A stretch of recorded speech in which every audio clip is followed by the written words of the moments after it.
l'État congolais nous propose plusieurs moyens, plusieurs manières de lutter, notamment se prévenir en lavant les mains, en toussant sur le coude, c'est pour ça, se protéger, garder 1 mètre de distance. Et ce sont des mesures qui sont très utiles pour la population congolaise en attendant que les recherches aboutissent pour un quelconque médicament qui peut guérir cette maladie. Parce que jusque-là, nous sommes encore au niveau préventif et il y a des recherches en cours pour le niveau curatif. Nous devons continuer à lutter, à nous protéger pour vraiment barrer la route à ces fléaux. Mais ce qui doit se faire, c'est quoi? Nous devons d'abord nous assumer parce que chez nous au Congo, le problème c'est quoi? On a peur de dénoncer. Parce que peut-être qu'il y a des inquiétudes au niveau des prises en charge. Parce que quand quelqu'un va se dénoncer, on vient ramasser toute la famille et tous ses amis, on les amène dans un coin où peut-être qu'ils ne seront pas pris en charge rapidement. Alors c'est une inquiétude qui commence à déranger.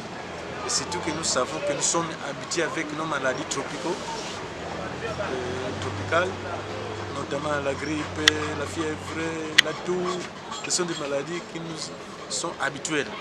Alors, on ne sait pas à quel cas il va s'agir de coronavirus, ou à quel cas il s'agit de grippe, à quel cas il s'agit de paludisme.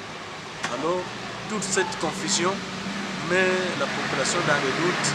Il faut vraiment rassurer davantage la population et la sensibiliser. Et surtout, ne pas s'aimer la psychose dans la population. Parce que plus vous glorifiez ce mal, plus le mal va demeurer. Et les médecins pour voir comment chaque couche peut arriver à trouver une solution curative.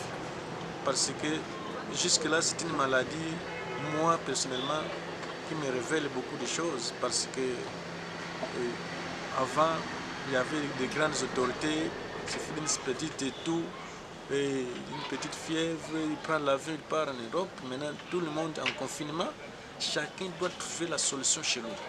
Maintenant, dans le confinement partiel, d'abord, il y a les équipes techniques qui savent délimiter les zones d'influence de la maladie. Ils ont commencé par la Gombe. Après, ailleurs, ça évolue.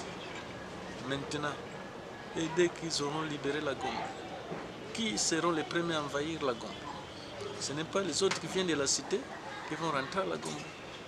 Et comme j'ai dit en amont que nous n'avons pas une culture de dénonciation et on ne se dénonce pas, même nous-mêmes personnellement on ne se dénonce pas, et même quand on connaît qu'il y a un voisin on ne se dénonce pas, et cette situation va rendre la situation plus difficile qu'avant.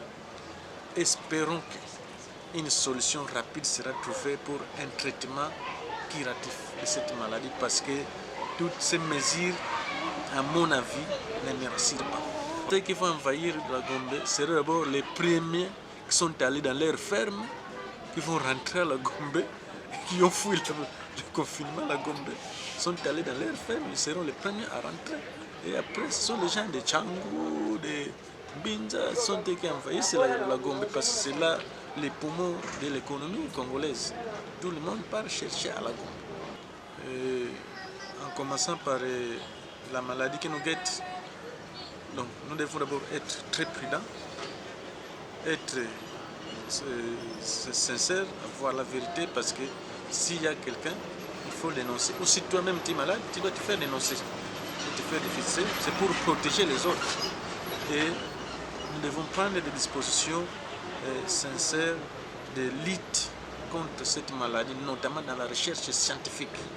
À part les précautions que nous prenons, et il faut obéir aux décisions que l'État prend pour l'intérêt commun de tout le monde.